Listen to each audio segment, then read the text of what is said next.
বাংলাদেশের সবচেয়ে বেশি মার্কেট ভ্যালু যে 15 ফুটবলারের। 15 number Mohammad Ibrahim 1,25,000 euro. 14 Sheikh Morsalin 1,25,000 euro. 13 Tariq Kazi 1,50,000 euro. 12 Shahriar Emon 1,75,000 euro.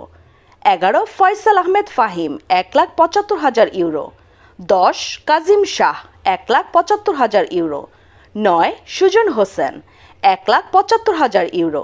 8 Sohel Rana 1,75,000 euro. 7 Mitul Marma 2 lakh euro.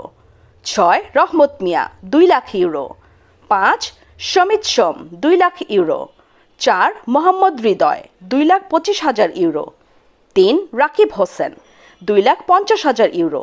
2 ইসা ফয়সাল 2,50,000 ইউরো এবং 1 নম্বর হামজা চৌধুরী 4,50,000 ইউরো।